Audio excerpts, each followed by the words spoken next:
A few years ago, I read a book called The Dip by Seth Godin, and this book changed how I think about motivation.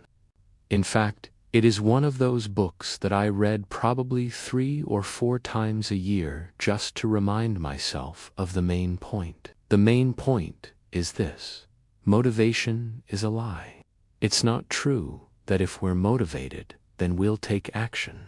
If we want something enough, it doesn't mean that we're actually going to go out there and do what it takes to get it. But what really happens is this: we feel inspired by ideas. We have a burst of energy. We think we're gonna do it. But then, when it comes time to actually doing the work, we find an excuse not to. So what does Seth Godin say? He says the only way to get over this problem is to remove your ability to quit, and he explains it like this. If you need to lose weight and you join a gym, you can quit going to the gym whenever you want, right? You pay your membership fee and you show up. That's your action step. But at any time, you can choose to skip a workout. So, because you have the ability to skip the workout, you do. And so, instead of going to the gym, you end up watching TV or scrolling down some social media feed. The solution, according to Seth, is to remove the ability to quit. So what you would do is you would pay for personal training sessions in advance. So now you've removed your ability to skip the workout.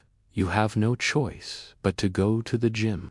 And once you're there, it's hard to quit. Now, obviously, you could still technically quit. You could stop paying for these sessions. But the idea is that you're making it more difficult to quit.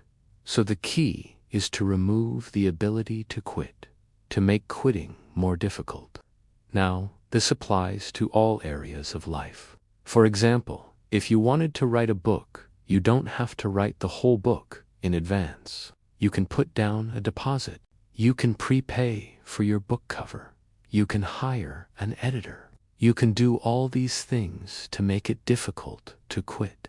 Because once you've made this commitment, it's hard to walk away from it. Or, let's say you want to start a YouTube channel. Well, you don't have to upload 100 videos in advance. But you can make it difficult to quit by committing to a video schedule.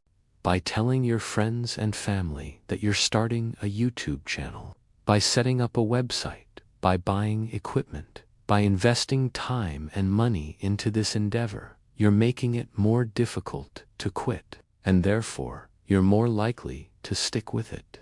This idea has really helped me to do 2 things. First, it's helped me to recognize that motivation is a lie. You can't rely on motivation to take action. You have to take action first, and then afterwards, maybe you'll be motivated. Maybe you won't, but either way, you've taken action. It's kind of like when you're at the gym and you're lifting weights, right? At first, your muscles aren't really used to it. It's tough. It's challenging. But after a while, you adapt. Your muscles grow stronger. And then lifting those weights becomes easier. And the same thing happens with taking action. Once you start taking action towards your goals, even if you don't feel motivated, after a while it becomes easier because you've built up momentum. I hope that makes sense. Second, this idea has helped me to get unstuck when I'm procrastinating and I'm struggling to take action. I ask myself, how can I make it difficult to quit? How can I make my current situation more difficult than the alternative? And always there's an answer to that question.